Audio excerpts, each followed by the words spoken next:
Water is essential for life. It passes through the landscape in rivers and lakes, flows underground, and is constantly renewed by the water cycle. On its way from source to the sea, water is used many times by different people and for different purposes. Water is needed for drinking and sanitation, businesses and industry. In many countries, the largest water user is agriculture to produce food and sustain farmers' livelihoods. Water is also needed by natural vegetation, wildlife and fish in lakes and rivers. Because water is such an important resource, societies all over the world have special relationships with regard to water. They have developed rules to define how much and when the water can be extracted from a water body like a river, lake or canal. Who can extract this water? For which purpose can it be used? In which conditions water should be returned to the environment?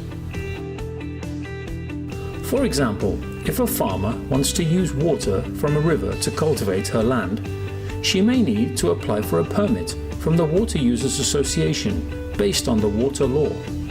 In exchange, she may be asked to help to maintain and clean the canal built by the community.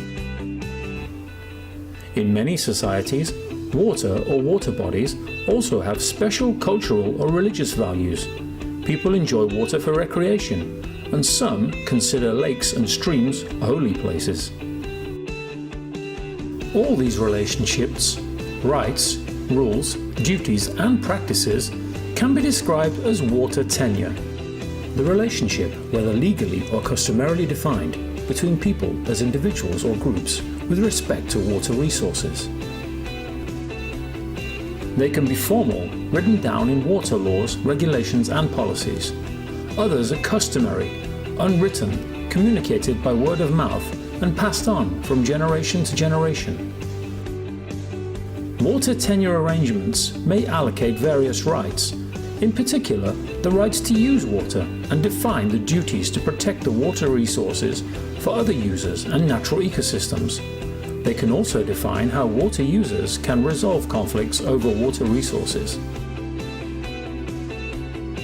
Different water tenure arrangements may coexist in the same region or community, and water users may be part of more than one water tenure arrangement.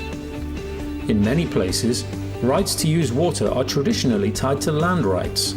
The owner of a land may have the right to use the stream that runs through her property or the groundwater below her plot.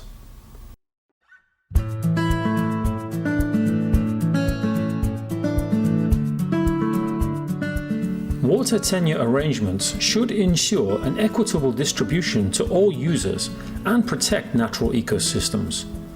It is important that existing water tenure arrangements are coherent and that all legitimate tenure rights are recognized by national legislation.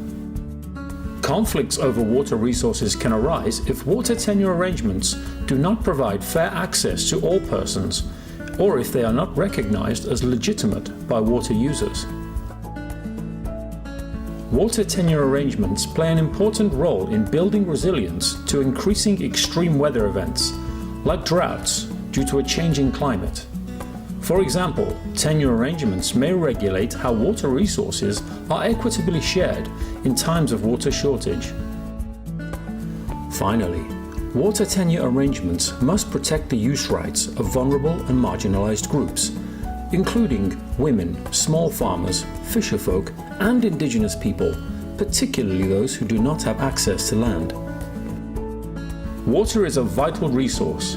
Everyone, including smallholder farmers, must be able to access and use it without excluding others, to sustain their livelihoods and to ensure that no one is left behind.